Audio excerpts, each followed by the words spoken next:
끝나셔서 오늘 말씀 공부하시겠습니다. 오늘 말씀은 데살로니가전서 4장 1절입니다.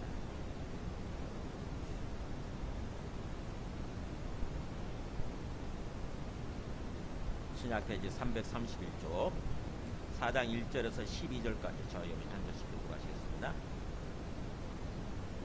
그러므로 형제들아 우리가 끝으로 주 예수 안에서 너희에게 구하고 권면하노니 너희가 마땅히 어떻게 행하며 하나님을 기쁘시게 할 수 있는지를 우리에게 배웠으니 곧 너희가 행하는 바라. 더욱 많이 힘쓰라. 우리가 주 예수로 말미암아 너희에게 무슨 명령으로 준 것을 너희가 아느니라. 하나님의 뜻은 이것이니 우리의 거룩함이라. 곧 음란을 버리고 각각 거룩함과 존귀함으로 자기의 아내 대할 줄을 알고 하나님을 모르는 이방인과 같이 세욕을 따르지 말고 이 일의 분수를 넘어서 형제를 해하지 말라. 이는 우리가 너희에게 미리 말하고 증언한 것과 같이 이 모든 일에 주께서 신원하여 주심이라. 하나님이 우리를 부르심은 부정하게 하심이 아니요 거룩하게 하심이니 그러므로 저버리는 자는 사람을 저버림이 아니요 너희에게 그의 성령을 주신 하나님을 저버림이니라. 형제 사랑에 관하여는 너희에게 쓸 것이 없음은 너희들 자신이 하나님의 가르치심을 받아 서로 사랑함이라. 너희가 온 마케도냐 모든 형제에 대하여 과연 이것을 행하도다. 형제들아 고나노니 더욱 그렇게 행하고 또 너희에게 명한 것 같이 조용히 자기 일을 하고 너희 손으로 일하기를 힘쓰라. 이는 외인에 대하여 단정히 행하고 또한 아무 궁핍함이 없게 하려 함이라. 아멘. 앉으시겠습니다. 네, 이 데살로니가전서는 항상 사도 바울이 쓴 이 성경은 전반부와 후반부로 이렇게 나눠져요. 전반부는 복음이 뭔지, 예수님 믿고 구원받는다고 하는 것이 뭔지를 이렇게 얘기를 하고, 그렇게 예수님 믿고 구원받았으면 이제 후반부에서는 어떤 삶을 살아야 되는지, 진정으로 우리가 예수님을 믿고 구원받았다고 한다면은 어떤 삶을 살아야 되는지 삶의 실천에 대해서 얘기를 하죠. 후반부. 그것이 오늘 이 4장 1절부터 후반부입니다. 주제가 뭐냐면은 하나님을 기쁘시게 하는 삶을 살라고 하는 거예요. 그러니까 우리가 예수님을 믿고 구원받았다고 그러면서 예수님을 뭘로 믿습니까? 주님으로 믿잖아요. 그렇죠? 그리스도로 믿는 거고, 우리를 구원하시는 그리스도로 믿는 것이고, 이 땅에 오신 하나님의 아들 하나님으로 믿는 거지. 그리고 또 우리에게 새 생명을 주신, 마치 우리를 낳게 한 부모님처럼 우리에게 새 생명을 주신 주인으로 믿는 거지. 우리 삶의 주인, 생명의 주인. 그렇다고 한다면은 우리의 삶의 초점이 어디에 맞춰져야 되느냐? 누구에게 맞춰져야 되느냐? 나에게 맞춰지는 것이 아니라 주인에게 맞춰져야 됩니다. 주님을 목표로 해서 주님을 기쁘게 해드리기 위해서 삶을 살아야 된다고 하는 것입니다. 근데 많은 어떤 우리 기독교인들 보세요. 그렇게 똑같이 예수님을 주님으로 믿는다고 하면서도, 하나님을 주님으로 믿는다고 하면서도 그 삶의 초점이 어디에 맞춰져 있는가 보세요. 하나님께 맞춰져 있지 않고 대부분 우리 자신에게 맞춰져 있어요. 우리를 위해서, 나 자신을 위해서, 나 자신의 욕심을 이루기 위해서, 내 마음을 기쁘게 하기 위해서, 그래서 나에게 초점 맞추고 나에게 목표를 두고 그렇게 삶을 살지 않습니까? 잘못된 믿음이고 잘못된 신앙생활인 거죠. 제대로 모르고 제대로 믿지 않는 거예요. 정말 하나님을 주님으로, 예수님을 주님으로 믿는다고 한다면은 우리는 종이 되는 거잖아요. 종은 항상 주인에게 초점 맞추고, 종은요 항상 주인의 눈치를 보고 주인이 뭐라고 말하나 항상 주인에게 초점 맞추고 주인의 마음을 기쁘게 해드리는 이유에서 삶을 사는 거예요. 오늘날 한번 보세요. 우리 지금 대통령이 국정을 행하는 모습이 많이 뉴스에 나오잖아요. 보세요. 그 주변 따라다니는 사람들, 어떤 수종자들이라고 그러나 섬기는 사람들 보세요. 어떻게 초점 맞추고 있나. 엊그저께 그 대통령이 저쪽에 가서 이렇게 모 심기 하더라고. 이양기를 몰고 이렇게 모를 심으면서 가는 거예요. 근데 제가 깜짝 놀란 게 그 옆에 따라가는 사람 봤어요? 가방을 들고. 그게 무슨 가방인지 모르겠는데 마치 그 어떤 미국의 그 핵가방 같이 이렇게 가방 하나를 들고 양복 입었어요. 양복 입고 이양기가 가는데 계속 옆에 이렇게 따라가더라고. 우리도 핵가방이 있나? 그런 생각을 했어요, 제가. 아마 제가 볼 때는 급한 상황이 벌어지면 연락할 수 있는 그게 있을 거예요. 그 가방 속에. 어떤 일이 벌어질지 모르잖아요. 이양기를 몰고 가는 동안에 어떤 일이 벌어질지 모르잖아요. 갑자기 북한에서 뭔가 어떤 침략했다고 할 수도 있고 그렇잖아요. 나라에 어떤 위기 상황이 펼쳐질 수도 있잖아요. 그래서 어떻게 해야 됩니까? 이양기에서 내려서 처음 시작했던 곳으로 뛰어갈 수는 없잖아요. 대통령이. 허겁지겁. 그래서 그런 상황에 대비해서 연락할 수 있는 어떤 무전기나 핸드폰이나 이런 것을 가방에 넣어가지고 계속 따라갔던 거예요. 그렇듯이 그 수행자들이 항상 대통령이 무슨 말을 하나, 뭐라고 말을 하나, 항상 거기 예의주시하면서 거기에 귀를 기울이고, 그것도 받아 적는 사람 있잖아요. 그 안기령이나 이런 사람들. 항상 따라다니면서 무슨 말 해도 식사하다가도 무슨 말 하면 계속 적잖아요, 이거. 그러는 것처럼 종이라고 하는 자는 기본적으로 항상 주인에게 초점 맞추고 주인이 뭐라고 말하나, 주인이 지금 뭘 원하시나, 주인에게 초점 맞추고 삶을 사는 거예요.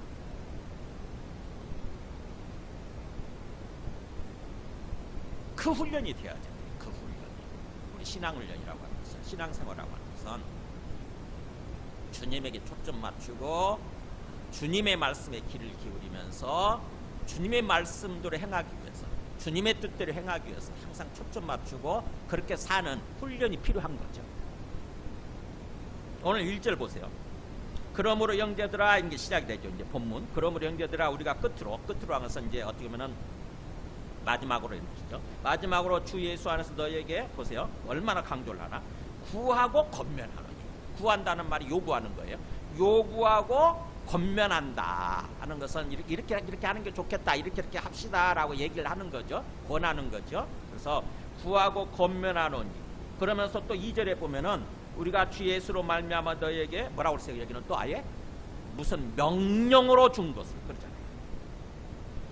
일종의 명령으로 줬다고 하는 거죠. 그러니까 3중으로 강조를 하고 있잖아요. 이 말씀 중요하니까. 요구한다, 권면한다, 명령한다, 이렇게. 주 예수 안에서 명령한다. 주님 대신 예수님의 이름으로 명령한다는 거죠. 이게 너무너무 중요하니까. 하나님께서 우리를 구원해 주시고 나서 하나님께서 우리에게 말하시는 거니까. 그래서 3중으로 강조를 하는 거죠. 요구한다, 권면한다, 명령한다, 이거죠. 그러니까 빠져나갈 게 없어요. 빠져나갈 구멍이 없어요. 뭘 그렇게 요구합니까? 뭘 요구하고 권면합니까? 보세요. 너희가 마땅히 어떻게 행하며 하나님을 기쁘시게 할 수 있는지, 이거예요. 너희가 마땅히 어떻게 행하며, 이런 것은 우리가 정말 예수님을 믿고 구원받았으면 우리가 행해야 될 도리가 있다는 거죠. 우리가 행해야 될 삶의 원칙이 있다는 거예요. 마땅이란 말은 반드시 뭐뭐 해야 한다, 이런 단어예요. 의무적인 거고 사명이에요. 사명. 우리가 어떻게 행해야 되는지, 그리고 또 하나님을 기쁘시게 할 수 있는지, 어떻게 하냐. 하나님을 기쁘시게 하는 그런 삶을 살아야 된다. 그것을 또 사도 바울도 그렇게 행했다고 하지 않습니까? 그렇게 가르쳤지 않습니까? 우리에게 배웠으니 그잖아요. 우리가 배워서 우리에게 배웠. 그러니까 사도 바울도 그렇게 사도 일행들도 그렇게 살고 있었던, 그렇게 신앙생활을 하고 있었어요. 그러면서 가는 곳마다 그걸 가르친 거죠. 너희가 예수님을 믿고 구원 받는 건데 구원 받았으면 이 땅에서 어떤 삶을 살아야 된다 라고 어떻게 보면은 지식적으로 가르칠 뿐만 아니라 삶으로 가르쳤겠죠. 삶의 모범을 보여주겠죠. 그걸 우리에게 배웠으니 곧 너희가 지금 행하고 있는 반대 그잖아요.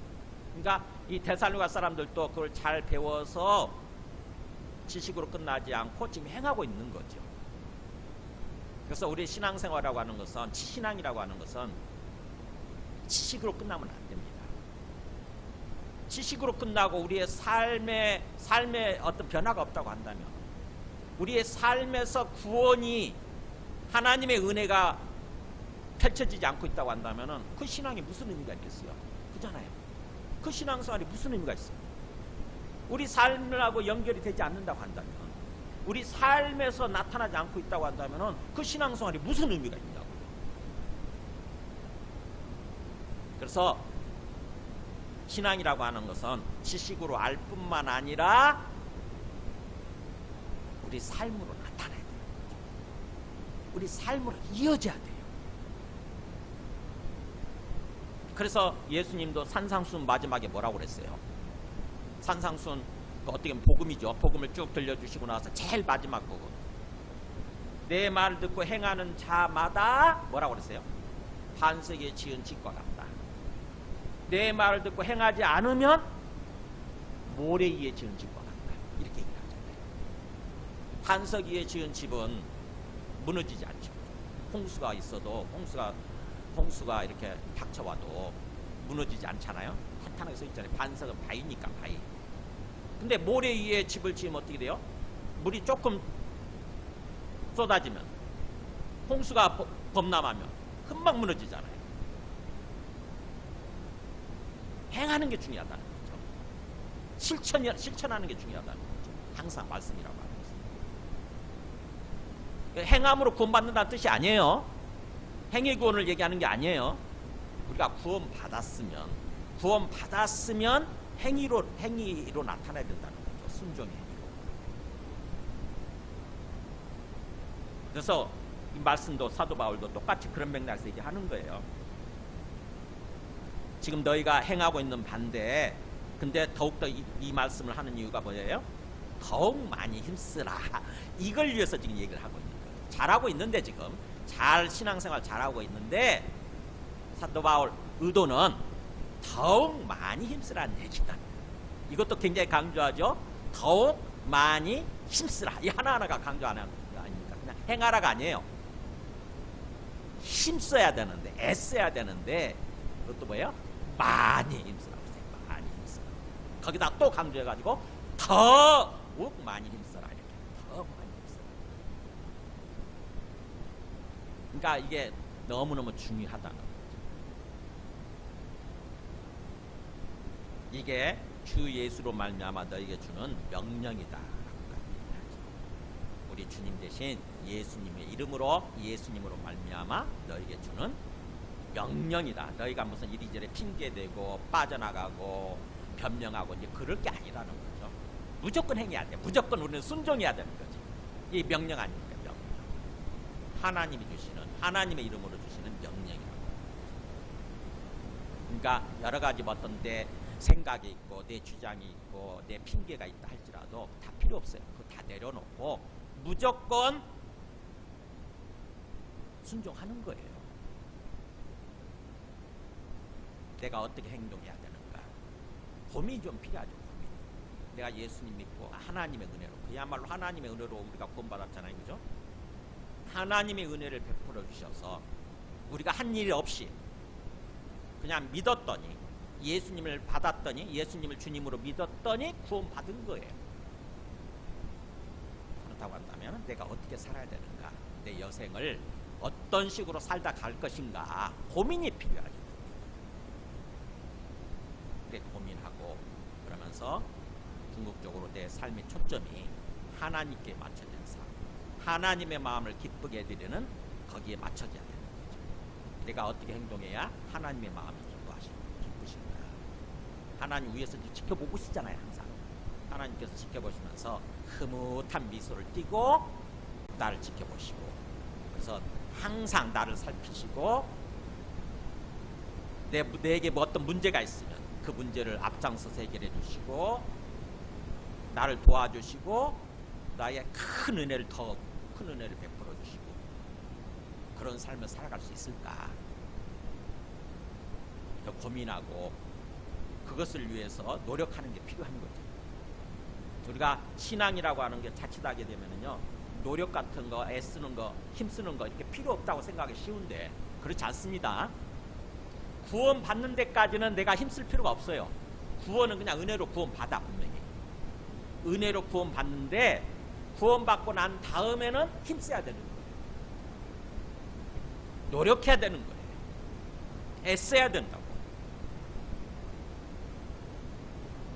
그래서 우리 삶의 초점이 주님께 맞춰져야 된다고 하는 것입니다.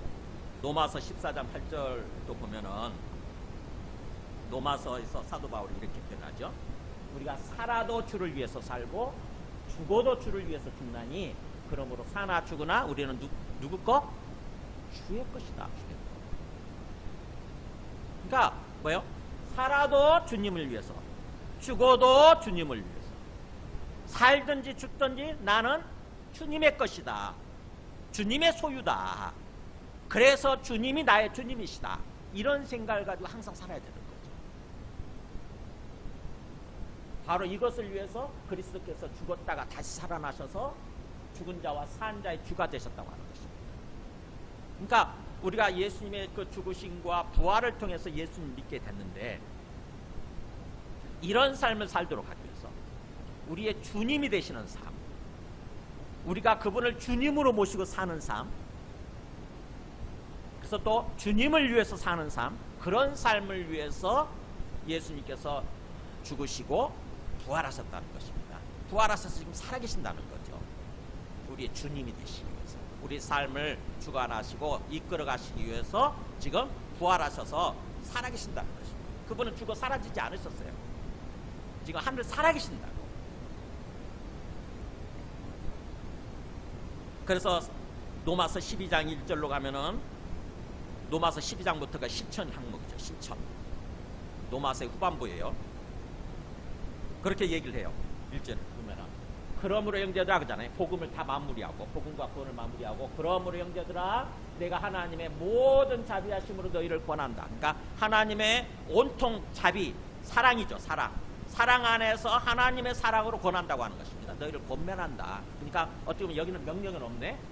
하나님의 사랑을 가지고, 하나님의 사랑 안에서 너희를 이렇게 잘 격려하고 이렇게 권하는데, 뭐냐면은 너희 몸을 하나님이 기뻐하시는 거룩한 산제물로 드리라 이거예요. 하나님이 기뻐하시는 모습으로, 아예 우리 몸, 우리 삶 자체죠. 우리 몸, 우리 삶 자체를 하나님이 기뻐하시는 그런 살아있는 제물로 아예 드려라 이거예요. 그러니까 우리 몸이라고 해서 활동이잖아요. 삶이잖아요. 우리 몸의 활동, 우리의 삶 자체를 뭐예요? 하나님이 기쁘게 받으실 만한 그런 제물로 드리라는 거예요. 아예 우리 삶 자체, 우리 인생 자체가 하나님께 올려드리는 제물이라는 것입니다. 죽여서 드릴 수는 없으니까 살아있는 제물, 살아있는 제물. 그러니까 아예 우리 인생 자체를, 우리의 삶 자체를 하나님께 드리라는 거예요. 하나님이 기뻐하시는 모습, 하나님께서 기쁘게 받으실 만한 모습. 그러니까 우리 삶을 하나님 기뻐하시는 모습으로 삶을 살면 그게 하나님께 드려지는 제물이 되는 거예요. 그래서 우리 삶 자체가 예배예요. 제물로 드린다고 하는 것은 제사 지내는 것이고 예배거든요. 그게. 우리 삶 자체가 예배다고. 우리 삶 자체가 하나님께서 받으시는 예배예요. 앞에 쓰면 됐잖아요. 이는 너희가 드린 영적 예배니라. 우리 삶 자체가 하나님께서 기쁘게 받으실 만한 그런 예배라는 거죠. 그래서 너희는 이 세대를 본받지 말고, 세상 사람들은 그렇게 살지 않으니까, 하나님 믿지 않는 사람들은 그렇게 살지 않잖아요. 지금도 이 세대, 이 세상 사람들 그 본받지 말고 우리 마음을 새롭게 해서 우리 마음을 새로운 마음을 가져야 되는 거죠. 우리는 예수님 믿고 구원받았으니까 하나님의 백성이고 하나님의 자녀가 됐으니까 마음을 새롭게 해서 변화를 받아. 우리 마음을 새롭게 하면 그건 우리가 하는 거죠. 우리 마음을 새롭게 하면 하나님께서 우리 마음을 점점 변화시켜 주시는 거죠. 성령을 통해서 변화시켜 주세요. 그래서 오직 마음을 새롭게 함으로 변화를 받아 그러잖아요. 그렇게 되면은 뭘 깨닫는 거냐? 하나님의 선하시고 기뻐하시고 온전하신 뜻이 뭔지 분별하도록 합니다. 그러니까 삶을 살아가면서 신앙생활을 하면서 항상 분별이 필요해요. 세상 사람들과 똑같이 그 속에 그냥 완전히 거기서 섞여가지고 이렇게 처박혀가지고 똥오줌인지 분별 못하고 똥오줌 분별 못하고 그냥 그렇게 사는 것이 아니라 뭔가 좀 분별하는 게 필요해요. 이걸 하나님이 기뻐하실까 하나님이 싫어하실까, 내가 이렇게 행동하는 것, 내가 이렇게 살아가는 것을 하나님이 싫어하실까 하나님이 기뻐하실까 항상 분별하는 게 필요한 거죠. 그래서 하나님의 선하시고 의로운 거죠. 의로운 것이 밖으로 나타나는 선한 거잖아요. 하나님이 의로우시고 또 하나님이 기뻐하시고 그 다음에 하나님의 관점에서 온전한 완전한 모습, 온전한 뜻이 뭔지 항상 분별하는 삶을 살도록 하라. 이게 이 로마서의 실천하는 삶을 살아갈 때 모두 발현이에요. 모두 발현. 오늘 우리 데살로니가 그 4장 1절 2절처럼 처음 시작하는 서론인 거죠. 그러면서 그 하나님이 우리가 어떻게 행동해야 되고 하나님 어떻게 행동하는 것이 하나님을 기쁘시게 할 수 있는지 세 가지를 얘기합니다. 오늘 말씀의 본문은 세 가지. 먼저 3절에서 8절까지는 뭐냐면은 거룩한 삶이에요. 거룩한 삶. 그 다음에 9절부터 10절까지는 사랑하는 삶이에요. 그리고 11절에서 12절은 묵묵히 자기 일에 힘쓰는 삶이에요. 이 세 가지. 첫 번째는 거룩한 삶입니다. 하나님의 뜻은 이것이니 그러면서 너희의 거룩함이라 하래. 너희가 거룩해지는 거다. 거룩이 뭡니까? 구별이라고 해요. 구별. 세상 사람들과는 구별된 삶이에요. 세상 사람들의 삶과는 구별된 삶. 똑같은 삶이 아니라 완전히 죄악 속에서 뒹구는 그런 어떤 똑같은 삶이 아니라 그들은 죄악 속에서 뒹굴어도 우리는 그것과는 구별된 삶, 그런 삶을 살라는 거예요. 하나님 우리한테 그걸 원하신다는 것입니다. 대표적으로 성적인 부분에 있어서 얘기를 하죠. 그때 당시에 성적으로 굉장히 어떤 부패하고 타락한 문화였으니까 오늘날도 그렇지만 그때 당시에 하나님을 진짜로 모르니까 오직 그 목표로 해서 삶을 살았으니까 그 성적인 부분을 건드립니다. 보세요. 곧 음란을 버리고 그러잖아요. 각각 거룩함과 존귀함으로 자기의 아내 대할 줄 알고. 여러분 그 데살로니가전서 읽으시면서 갑자기 이게 왜 갑자기 아내지라는 생각 안 해보셨어요? 왜 갑자기 여기서 아내가 튀어나오지? 그래서 저도 이상해가지고 부부관계 얘기하는 것도 아닌데 지금 왜 아내가 갑자기 튀어나오지라고 원문을 살펴봤더니 이미 우리 성경에도 표시가 되어 있더라고. 자기의 아내라고 이렇게 번역은 했지만 원래 원뜻은 그릇이라는 단어예요. 그릇. 자기의 그릇. 즉 다시 말하면 내게 속한 모든 거예요.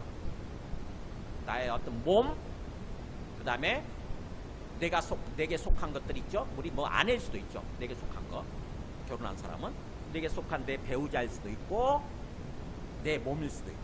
그건 그릇이라는 단어입니다. 숙지어서요. 그러니까는 번역을 조금 더 그렇게 포괄적으로 번역했더라면 좋았을 뻔했어요. 자기 몸이라고 번역을 하든지 아니면 자기 그릇이라고 번역을 하든지. 각각 거룩함과 존귀함으로 자기의 그릇 대할 줄을 알고 이렇게 번역을 했더라면 훨씬 더 내용이 좀 살아나지 않았을까 이런 생각이 듭니다. 어쨌든 자기의 몸을 더럽히지 말고 거룩함과 존귀함을 가지고 몸을 대하라는 거죠. 거룩함과 존귀함으로 자기 몸을 대하라. 함부로 몸 굴리지 마라 이거예요. 거룩한 모습으로, 존귀한 모습. 자기 몸을 소중하게 다루라는 거죠. 그래서 이 일에 하나님을 5절에 하나님을 모르는 이방인과 같이 세욕을 따르지 마라. 하나님을 모르는 이방인들, 세상 사람들이죠. 이 사람들처럼 세욕이란 말도 제가 세욕이 뭘까 이게 찾아봤더니 두 단어를 그렇게 합쳐놨더라고. 하나는 두 단어가 뭐냐면 과도한 욕망과 열정이에요. 이게 과도한 욕망과 열정을 따르지 마라. 그러니까 우리의 어떤 욕망이죠. 욕망 그리고 열정, 패션이란 말 아시죠? 영어로 패션. 그 영화 제목 옛날 나왔어요. 패션, 열정이죠. 열정. 과도하게 내 욕망과 열정을 따라서 살지 말라는 거죠. 세상 사람들 그렇게 산다는 것입니다. 그렇게 되면 거룩함을 저버리게 되는 거예요. 과도하게 욕망을 따라서 내 뜨거운 어떤 열정을 따라서 살게 되면 세상 사람들과 똑같이 세상 사람들은 그것 때문에 그렇게 거룩해지지 못하니까 영혼을 더럽힌 모습으로 살고 있으니까 그렇게 살지 말라는 거죠. 그걸 따르지 말고 또 6절에 이 일에 분수를 넘어서 형제를 해하지 말라. 이게 무슨 말인가 갑자기. 즉 다시 말하면 그때 당시 굉장히 어떤 그런 음란한 사회에 있기 때문에 심지어는 옆에 형제인데도 불구하고 예수 믿고 이제 같은 형제가 된 거예요. 예수 믿는 형제가 됐는데도 불구하고 그 형제의 아내를 취한다는 것입니다. 간음하는 거죠. 형제 아내 이거예요. 형제 아내를 범하지 마라. 이 분수란 말이 선을 넘는다는 뜻이거든요. 선 넘지 말라는 거예요. 지키라는 거예요. 경계선을 지키라는 거예요. 이 일의 분수를 넘어서 형제를 해하지 말라. 그러니까 형제 아내를 범하게 되면 형제의 어떤 배우자를 범하게 되면 형제한테 형제의 상처를 주는 거잖아요. 형제를 해하게 되는 거예요. 절대로 그러지 말라는 거죠.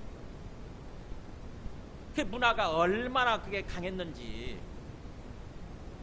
예수 믿기 전에는 그렇게 살았을 수도 있지만 예수 믿고 나서는 그게 걸러지는 삶을 살아야 되는데 예수 믿고 나서 교회에 들어와서도 이런 삶을 살고 있는 사람들이 있었다는 거죠.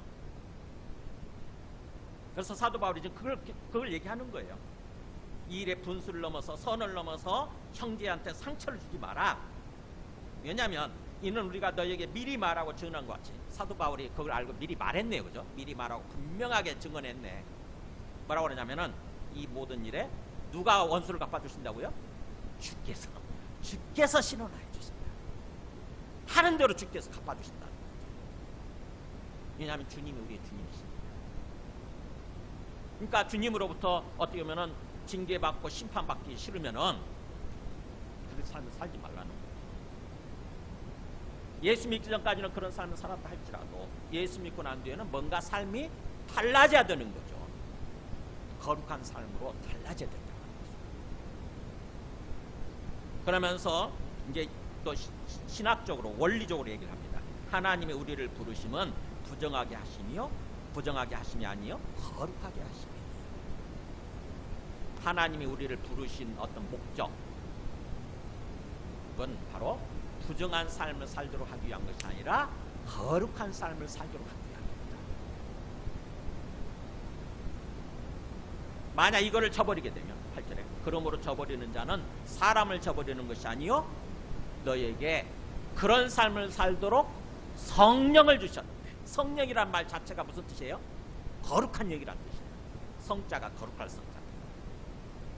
거룩한 영, 하나님의 영. 거룩한 영, 하나님의 영을 하나님께서 우리한테 주셨다는 거죠. 거룩한 삶을 살도록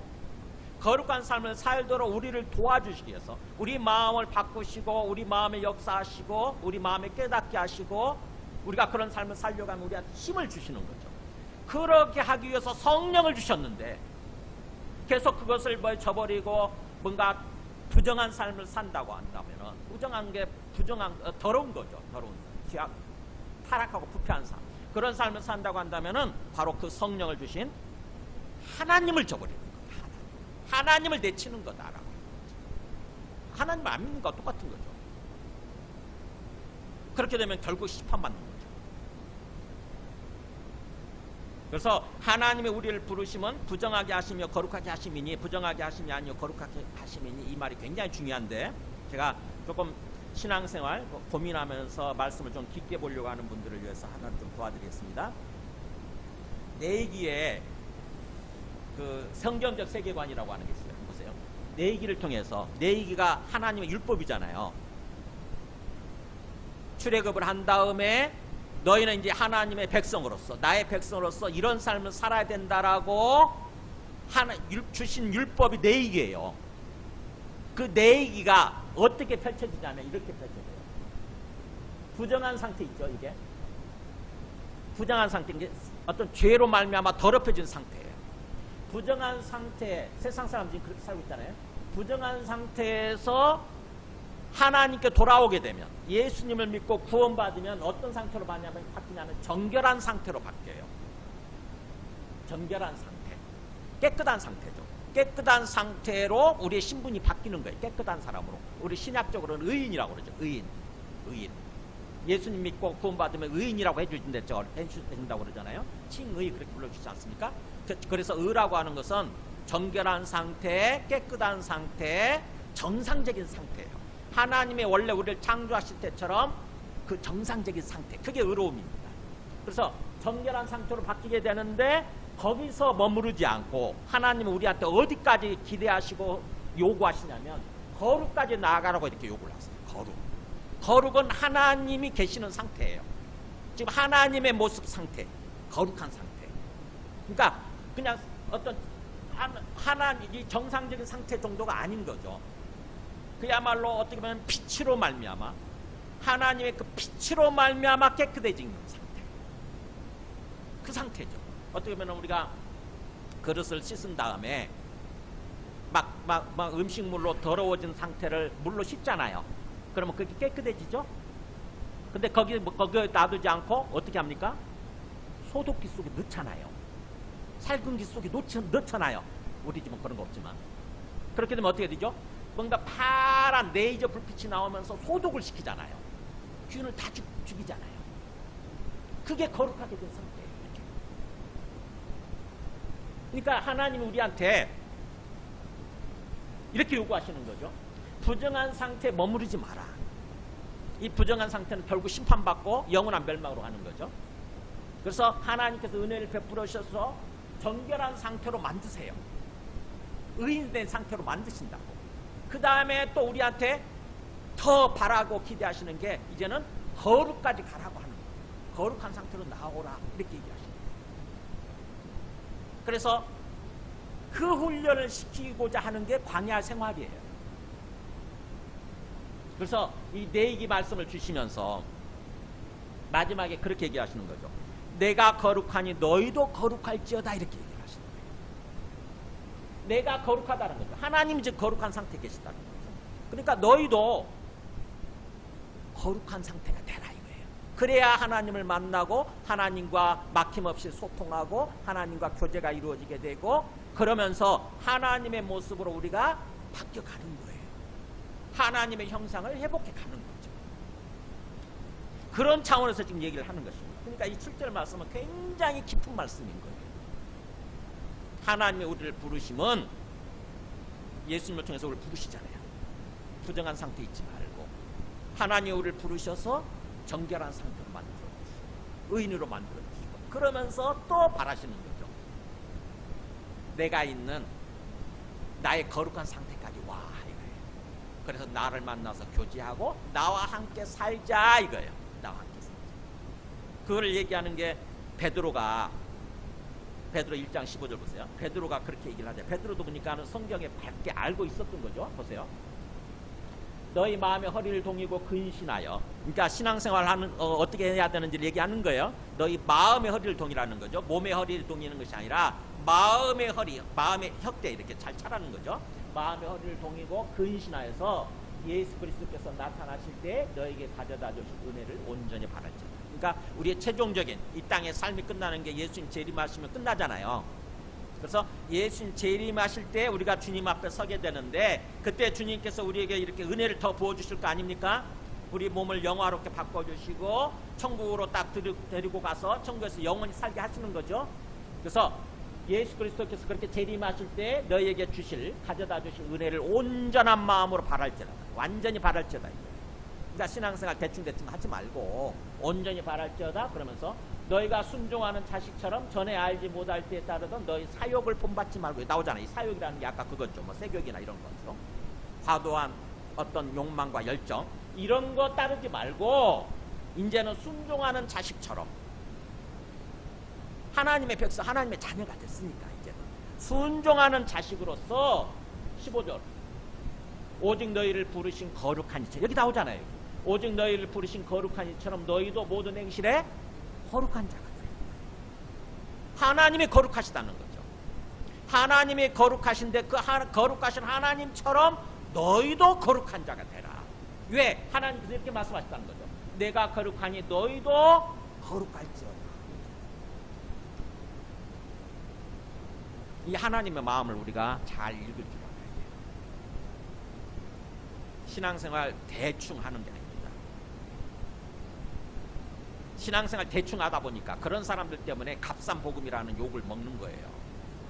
값싼복음. 우리가 가격을 치르지 않고 내 값을 치르지 않고 구원받았지만 구원받은 다음에는 값을 치르는 삶을 살아야 돼요. 세상 사람들처럼 똑같이 살다 보면 값을 치르지 않죠. 그죠? 내가 하고 싶은 대로 그냥 하고 내 욕망대로 죄를 저지르고 부정한 삶을 살고 그러면 값을 치르지 않죠. 하나님은 그런 삶을 위해서 우리를 부르신 것이 아니라 하나님의 목표는 우리가 거룩한 자가 되는 거예요.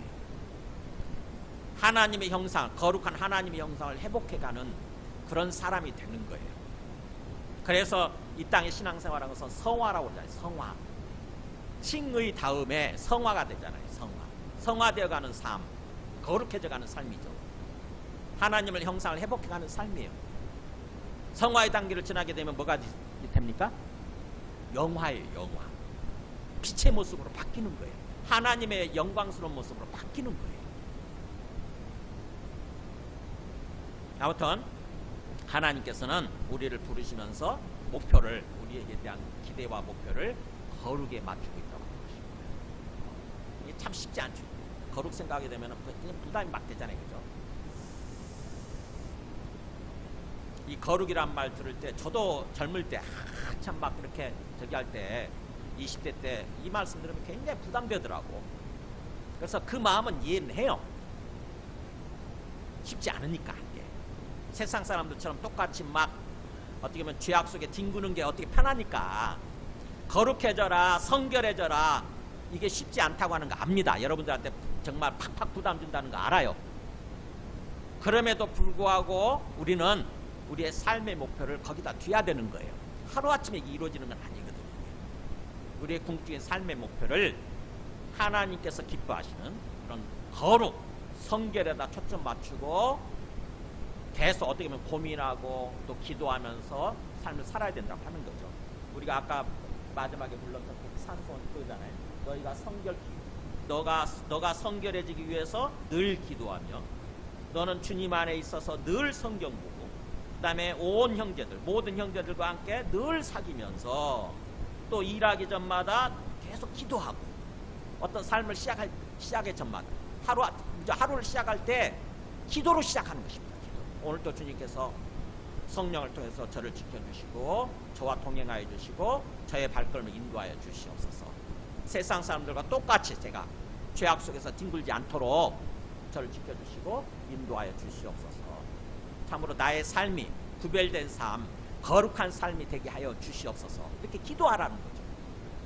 기도가 필요합니다. 이 거룩한 삶이 하나님을 기쁘시게 하는 삶이라고 하는 것입니다. 그 다음에 두 번째는 사랑입니다. 9절에서 10절. 형제 사랑의 삶이에요. 9절에 그래 있죠. 형제 사랑에 대해서는 우리 두 글자지만 그냥 한 단어예요. 헬라어로는. 들어보셨을 거예요. 필라델피아. 필라델피아. 필라가 사랑이고 아델포스가 형제거든요. 필라델피아. 미국의 도시 이름이잖아요. 그러니까 성경에서 가져온 거예요. 형제 사랑의 도시. 아마 그 도시 가면은 형제 사랑이 충만하려나? 형제 사랑에 관해서는 너에게 쓸 것이 없으면, 이 데살로니가 전서는 그랬네. 데살로니가 교회는 형제 사랑에 관해서는 너에게 쓸 것이 없다. 왜냐하면 너희가 잘하고 있으니까. 너희들 자신이 하나님의 가르치심을 받아 서로 사랑합니다. 와, 이 사람들이 신앙생활 한 지 얼마 되지도 않았는데 하나님의 직접 가르침을 받고 있네요. 하나님과 교통하면서 하나님의 직접 가르침을 받아서 형제 사랑의 삶을 살고 있네. 놀랍죠. 우리는 신앙생활 3년 아니라 30년을 해도 이걸 잘 못하고 있는데, 이 사람들은 겨우 3주 복음을 듣고 형제 사랑의 삶을 실천적으로 살고 있는 거예요. 아예 사도 바울이 할 말이 없을 정도로 더 이상. 뭐라고 하냐 10절에 너희가 온 마케도냐 모든 형제에 대해서 과연이란 말은 실제로 이런 뜻이잖아요. 과연 실제로 이것을 행하도다. 와, 자기 교회 형제만 사랑한 게 아니고 지금 자기 교회 형제, 자기 어떻게 보면 피를 나눈 자기 형제만 사랑하는 정도가 아니고, 이 사람들이 어디를 사랑하고 있냐면은 마케도냐 모든 형제에 대해서. 마케도냐 어딘데? 비도 한번 보여주실래요? 여기에 여기 이게 지금 이 데살로니가잖아. 이게 마케도냐 지역이거든. 이 전체가 터키 지나서 유럽 땅이거든. 유럽 땅이 마케도냐 이 지역, 베레아, 빌립보, 데살로니가 이게 전체가 마케도냐인데, 온 마케도냐로 있잖아요. 이 마케도냐 전체 지역, 우리나라의 몇 배지? 마케도냐 전체 지역 형제를 향해서 사랑하고 있대요. 그것도 하나님의 직접 가르치심을 받으면서. 저는 잘 이해가 안 돼요. 이 수준이. 어떻게 이럴 수 있지? 사도 바울이 그러죠. 형제들아 고난오니 더 그렇게 하라 그래요. 계속 그렇게 더 그렇게. 그러니까 우리가 예수님을 믿고 구원받았으면 또 사랑하는 삶을 살아야 되는 거죠. 하나님께서 우리한테 그 삶을 기뻐하신다고 하는 것입니다. 왜 그러실까요? 하나님의 성품 차원에서 우리가 좀 생각을 할 필요가 있어요. 하나님의 대표적인 성품을 두 가지를 얘기하라고 할 때 뭐냐면은, 하나는 거룩이고 하나는 사랑이에요. 우리가 요한일서에서 사도 요한이 그걸 다루고 있더라고. 요한일서 1장 15절 보면 보세요. 우리가 그에게서 듣고 너희에게 전하는 소식은 이것이니 곧 하나님은 뭐라고요? 빛이 그야말로 깨끗한 상태, 거룩한 상태입니다. 하나님은 빛 가운데 계십니다. 죄가 없는, 어둠이 없는 대표적인 성품이 하나님은 빛이세요. 그에게는 어둠이 조금치도 없다는 거다. 그 다음에 또 두 번째, 사랑하지 아니하는 자는 하나님을 알지 못하느니 하나님은 뭐라고 또? 사랑이시다. 하나님은 사랑이시다. 우리를 지으신 분, 자기의 형상을 따라서 우리를 지으신 그 하나님이 어떤 모습으로 계시느냐? 빛의 모습, 거룩한 모습으로 계시고 또 사랑의 모습으로 계신다. 그러면 하나님이 원래 우리를 지으실 때 우리의 모습이 어떤 모습으로 지어진 거예요? 바로 빛의 모습으로, 사랑의 모습으로 지어진 거예요. 그런 삶을 살도록 그렇게 지으신 거죠. 우리를 지으시면서 너는 이제 빛 가운데서 거룩한 삶을 살아, 그리고 또 사랑에 충만한 모습으로 삶을 살아, 이렇게 기대하시고 그렇게 지으신 거예요. 그런 삶을 살 때 우리의 몸이 건강하고 우리의 마음이 행복하고 그런 삶을 살 수 있다는 것입니다. 근데 우리가 그 하나님의 말씀을 거역하고 하나님을 거부하고 하나님을 저버린 거예요. 그러면서 하나님 지으신 내적 성품이 왜곡되기 시작합니다. 뒤틀리고 왜곡되기 시작해요. 마귀의 형상, 거룩하지 않은 모습, 죄악 속에 뒹굴면서도 오히려 그걸 기뻐하는, 그야말로 똥 오줌 속에 뒹굴면서 즐거워하고 기뻐하는 돼지처럼. 개가 똥개 똥 먹으면서 기뻐하잖아요. 돼지가 똥 오줌 속에 뒹굴면서 기뻐하잖아, 즐거워하잖아. 그런 존재로 우리가 바뀌는 거죠. 제가 옛날에 돼지를, 시골에서 돼지 키우면서 어느 하루는 이렇게 물로 씻어주는 거예요. 이렇게 물을 다 씻어준다고. 그러면은 그걸 기뻐하고 다시는 그 어떤 그 똥 오줌에 이렇게 뒹굴지 않아야 되잖아요. 근데 돼지는요 아무 생각이 없어요.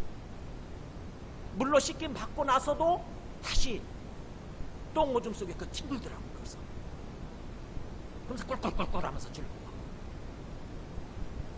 얼마나 한심합니까?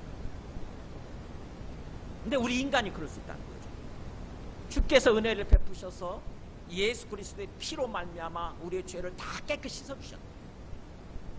예수님께서 피값을 자기 생명을 치르시고 생명을 내어주셔서 우리를 깨끗하게 해주시고 이제부터는 정결한 삶을 살면서 거룩한 단계까지 나오라 그렇게 기대하시는데 우리는 그것을 저버리고 다시 부정한 상태로 돌아가는 거예요. 다시 죄악된 상태로 돌아가는 거예요. 그러지 말라는 거죠. 그걸 하나님 기뻐하시지 않는다는 거죠. 거룩한 상태에 머물면서 동시에 원래 우리가 지음받은 대로 사랑하는 삶을 살아야 된다고 하는 것입니다. 사랑하는 삶. 하나님 사랑, 형제 사랑인데 사람 사랑하는 거죠. 사람 사랑. 근데 형제부터 사랑하는 거예요. 전혀 나를 모르는 사람을 사랑하기가 쉽지 않잖아요. 그래서 형제 사랑부터 연습을 하는 것입니다. 교회에 와서 믿는 사람들이 다 같은 형제예요. 그래서 믿는 사람부터 사랑하는 것도 훈련을 하고 연습을 해서 이제 밖에 나가서 전혀 나를 모르는 사람, 그런 사람도 사랑하는 거죠. 저는 고민을 참 요즘 많이 하는 게 그거예요. 이웃 사랑하는 삶을 살려고 하는데 그 의미가 뭘까? 어떻게 하면 이웃 사랑할 수 있지? 가만히 이렇게 고민하고 생각하다 보니까 있는 모습 그대로 존중해주면 되겠다. 있는 모습 그대로 존중해주고 받아주면 되겠다. 거기부터 사랑이 시작되겠다. 이런 생각을 했어요.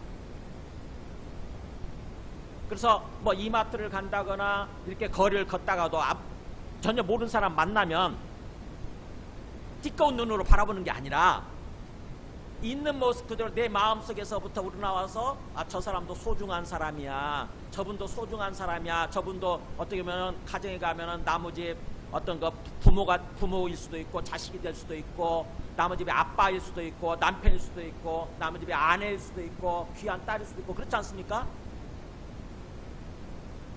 그래서 그들의 가족이 그 사람을 존중해주고 인정해주는 것처럼 나도 그 마음을 가지고 그 사람을 대해야 되겠다 라는 생각을 가지고 하니까 다른 거예요. 제 마음속에서 그런 마음이 있으니까 그 사람이 이렇게 오면은요 제가 기다려주는 거예요. 내가 먼저 앞장서서 이렇게 뭔가 하는 것이 아니라 그 사람이 지나가도록 내가 기다려주고 살짝 비켜주는 거예요. 그게 사랑이더라고. 그냥 그분이 깜짝 놀라면서 더 어떻게 보면은 그분도 더 배려를 하는 거죠. 고맙습니다 그러면서 나 먼저 들어가고 그냥 문을 어떻게 닫지도 어쩌든 해보는 것이 아니라 뭐예요? 문을 잡고 기다려주는 거예요. 이렇게 그 사람이 나가도록. 그분이 되게 고마워하는 거야. 하나님께서 우리한테 그런 이웃 사랑하는 삶, 형제 사랑하는 삶을 살려고 하는 거죠. 그래서 서로 사랑을 주고받을 때 그럴 때 비로소 우리 마음이 기쁘고 행복해지는 거죠. 우리 삶이 형통하고. 근데 세상 사람들처럼 내 욕심이 앞서가지고 내 욕심 때문에 그냥 나만 지나가면 돼. 나만 하면 돼. 나만. 다른 사람이 그것 때문에 어떤 손해를 보든 상처를 받든 신경 쓰지 않고 그냥 내 욕심대로 내 목적대로 이렇게 나만 행하면 된다는 식으로 그렇게 하면은 결국에는 그 피해가 내한테 돌아오는 거죠. 부메랑이 돼가지고 내가 그 사람한테 상처를 주고 피해를 줬을 때 그게 결국 내한테 돌아오는 거죠. 세상 사람들은 그렇게 살고 있는 거죠. 하나님을 떠난 상태에서 하나님을 믿지 않고 오직 자기가 주인 되어서 자기를 위해서 삶을 살다 보니까 남한테 상처를 주고 피해를 주고 그런 것이 바로 분배랑이 돼가지고 자기한테 돌아온다는 것도 알지 못하면서 살고 있는 거예요. 하나님께서는 우리한테 사랑하는 삶을 살라고 합니다. 기대하신다고 하는 것입니다. 아마 천국에 들어가게 되면은 거기에 어떤 세상일까요? 거기도 여전히 천국에 갔는데도 불구하고 미움이 있고 원망이 있고 분노가 있고 오로지 내 목적, 내 욕심만 있고 그럴까요? 그럼 그게 어떻게 천국이 되겠어요? 뇌과학자, 그분 누구야?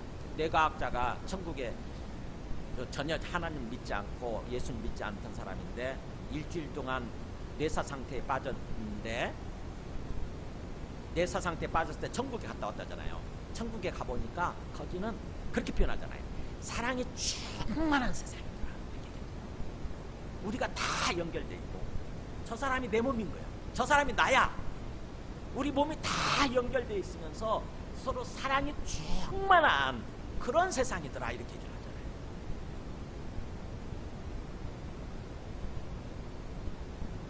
그러니까 하나님이 원래 지으신 세상은 아마 그런 세상일 것 같아요. 제가 생각해요. 사랑이 충만한 세상, 이기심이 가득한 세상이 아니라, 이기심 때문에 남을 미워하고 남한테 상처를 주고 그런 세상이 아니라 정말 사랑이 충만한 세상, 그런 세상일 것 같아요.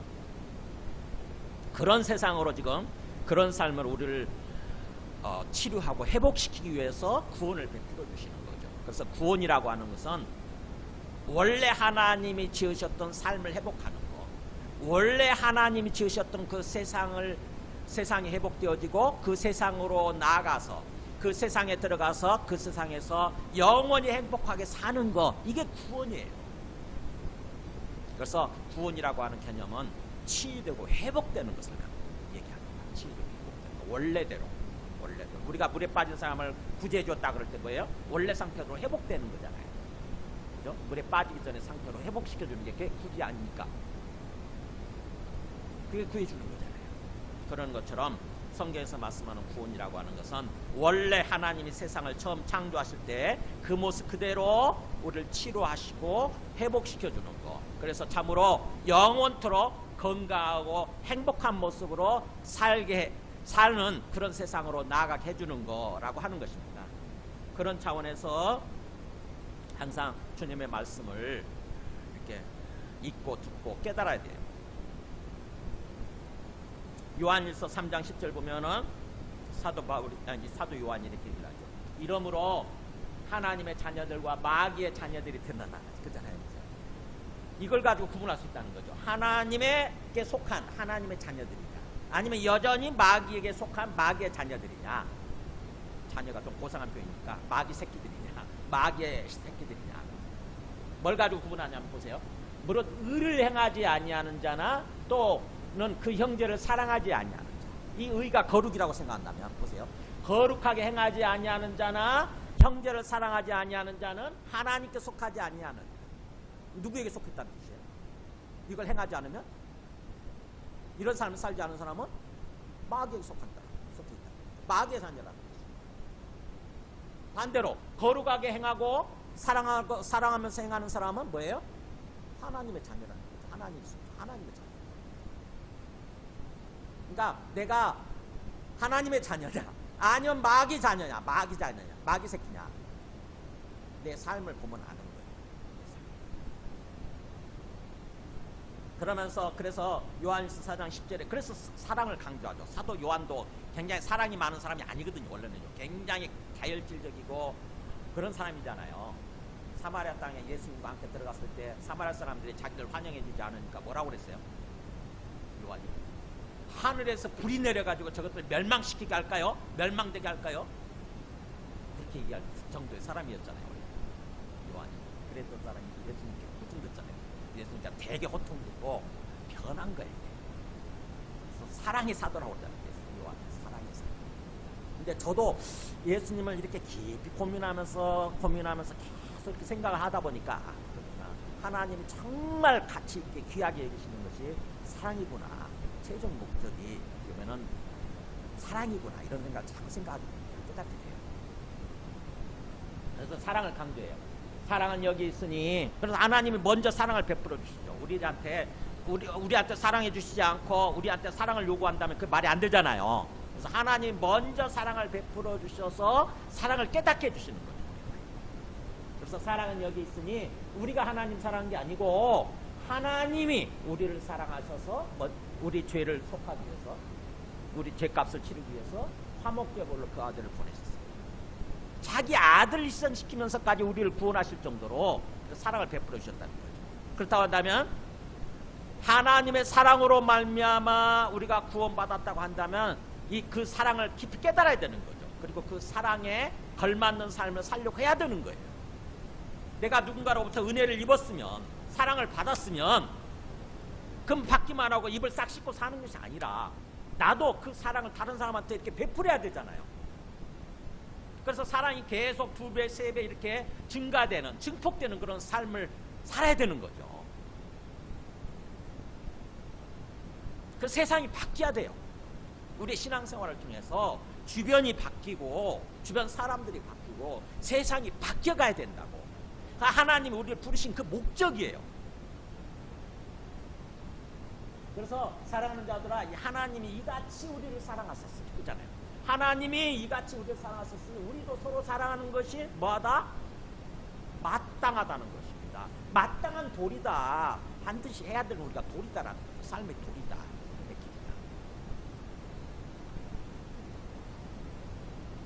저는 우리 기독교인들이요, 우리 한국의 기독교인들이 옛날에 막 20% 가까이 됐었잖아요. 5분의 1 정도 기독교인. 지금은 조금 줄어들었죠. 그분들이 제대로 신앙생활을 했다고 한다면 세상에 나아가서 빛이 되는 삶, 거룩한 삶을 살면서 다른 사람을 배려하고 다른 사람을 이해해주고 다른 사람을 사랑해주는 그런 삶을 살았다고 한다면 훨씬 더 복음이 더 전해지지 않았을까, 그런 아쉬움이 있어요. 항상 아쉬운 생각이에요. 왜 목사님들이 그거를 제대로 말씀을 하시지 않고 제대로 훈련시키지 않았을까? 그냥 죽으면 천국 가는 거 전부인 것처럼 그런 식으로만 가르쳤습니다. 성경을 보면 전혀 그렇지 않잖아요. 죽으면 천국 가는 것은 결과적인 거예요. 그냥 이 땅에서 똑바로 신앙생활 하다가 보면은 죽어도 천국 간다라고 이렇게 돼 있는 거거든요. 그러니까 결과적인 것이고 구원의 목적이나 구원의 어떤 그런 본질적인 개념은 아닌 거죠. 구원의 목적, 구원의 본질적인 개념은 하나님의 형상을 회복해가는 거예요. 하나님 뜻대로 이 땅에서 거룩한 삶을 살면서 사랑하는 삶을 사는 거예요. 그래서 하나님의 형상을 점점 회복해가는 그런 삶을 사는 것입니다. 그래야 그게 빛이 되는 삶이고 세상에서 소금이 되는 삶이죠. 그것을 통해서 세상 사람들이 자기는 그렇게 살지 못하는데 이 사람은 예수 믿기 시작하더니 그런 삶을 사네? 그러면서 고개를 가혹거리다가 나중에 나도 예수 믿으면 안 될까? 이런 얘기를 하게 되는 거예요. 나도 한번 예수 믿자. 내가 예수 믿으면 저 사람처럼 살 수 있지 않을까? 이런 생각을 하게 되는 것입니다. 그래서 하나님의 영광이 나타나는 거예요.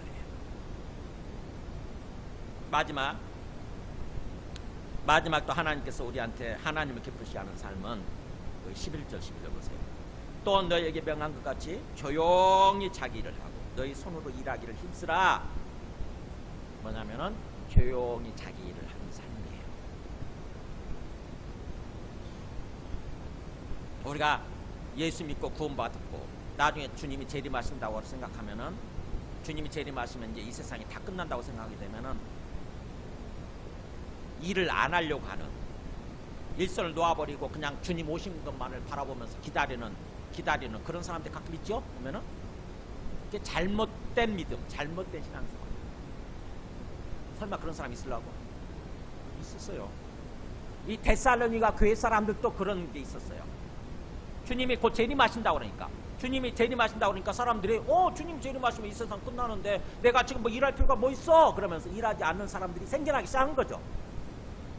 데살로니가 후서에 그거 다룹니다. 데살로니가 후서 3장 11절 보세요. 이렇게 나오잖아요. 사도 바울이 걱정이 좀 됐는데 우려했던 게 그대로 나타나죠.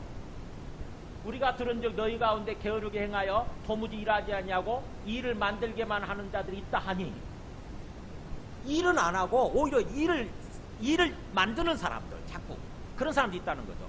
제가 서초동 사랑교회에서 섬길 때 그런 사람들 가끔 있었어요. 교회 와서 죽창 살아. 예배 드릴 때만 교회 오는 게 아니라, 기도할 때만 교회 오는 게 아니라, 교회에서 아예 완전 살다시피 하는 사람들이 있어요. 자기 옷까지 다 갖다 놓고, 옷가방까지 다 갖다 놓고, 거기서 계속 잠자면서 사는 사람도 있어. 몇몇 사람들 있더라고. 옥하는 목사님이 호되게 꾸짖었어요. 일을 해라, 가서. 평소에는 가서 일을 해라. 성실하게 일해라. 교회 와서 있는다는 게, 교회 와서 계속 사는 게 그렇게 신앙 좋은 게 아니다. 세상 사람들이 볼 때는 어떻게 생각했어요? 예수 믿는다고 그러더니 성실하게 일하지 않고 그냥 교회에서 주구장창 놀아. 그 세상 사람들 덕이 되겠냐. 지금 데살로니가에도 그런 사람들이 있었고, 어디나 그런 사람이 있어요. 그 잘못 앓는 것입니다. 잘못 믿는 거예요. 예수 믿는다고 한다면 오히려 주님께서 기뻐하시는 것은 성실하게 일하는 거예요. 평소에 성실하게 일하는 거예요. 성실하게 일해서 돈 벌어서 먹고 살고 뿐만 아니라 다른 사람을 돕고 또 선교에 도움이 되도록 선교 후원도 하고 이러는 거예요. 그래서 이렇게 얘기하잖아요. 이런 자들에게 우리가 명령한다고 그러죠. 이런 사람들한테 우리가 명령하고 주님 대신 예수 그리스도 안에서 권면하노니, 그러니까 명령과 권면을 또 같이 강조해요. 그러면서 뭐라고 그래요? 조용히 일하여 자기 양식을 먹으라. 조용히 요란 떨지 말고, 막 예수 믿는다고 요란 떨지 말고 막 말로만 그러지 말고 이렇게 조용히 자기 일에 힘쓰라는 거죠. 직장에 가서도요, 막 예수 믿는다고 그러면서 요란법석 떠는 사람들이 있죠. 보면은 그 직장에 어떤 물품을 이용해서 뭐 주보를 만든다거나 뭐 한다거나 막 그래놓고 자기 맡은 일에 있어서 성실하지 않는 거예요. 그러면은 예수 믿지 않는 사람들이 그거 보면 뭐라고 그러겠어요? 저것들 양아치 아니야 저거? 예수 믿으면 양아치 되는 거 아니야? 이런 생각이 있어요. 그러지 말라는 거예요. 조용히 자기 일에 힘쓰라는 거죠.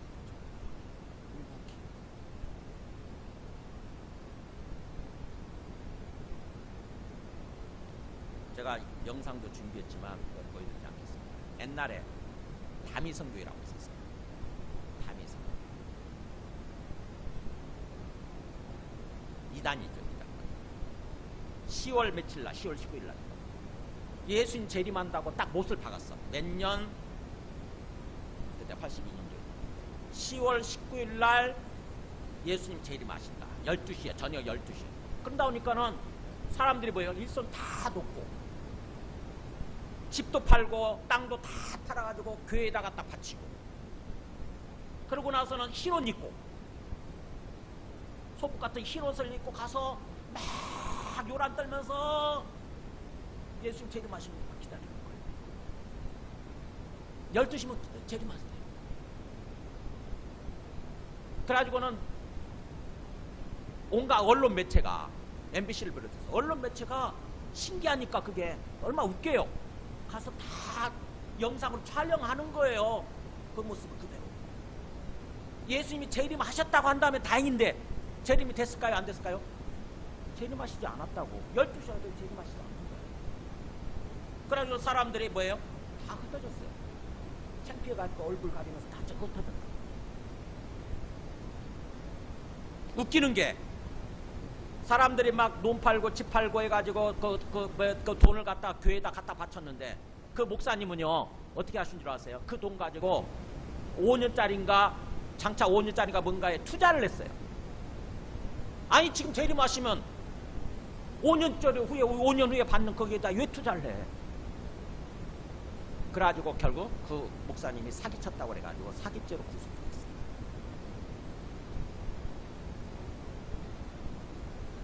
사기꾼이지.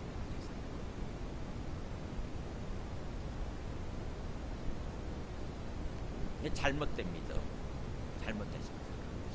예수님 재림하셔도 우리는 상관없어요. 실제 예수님 오늘 저녁 또는 내일 재림하신다 할지라도 우리는 뭐예요? 구원 받을 거잖아요. 구원 받아서 예수님 환영하는 자리에 나아가게 될 거고, 그게 그 4장 그 17절에 나온 것처럼 나오잖아요. 그에 우리 살아남은 자들도 그들과 함께 구름 속으로 끌어올려 공중에서 주를 영접하게 하시리니 그랬잖아요. 그러니까 우리는 구원받을 게 확실하기 때문에 그것 막 걱정하고 염려하고 그럴 필요가 없어요. 어떻게 해야 됩니까? 주님 재림하시는 그 순간까지 우리는 성실하게 일을 하는 것입니다. 성실하게 일을 하면, 너 일하느라고 몰랐지? 그래서 우리를 남겨두고 주님이 가시겠어요?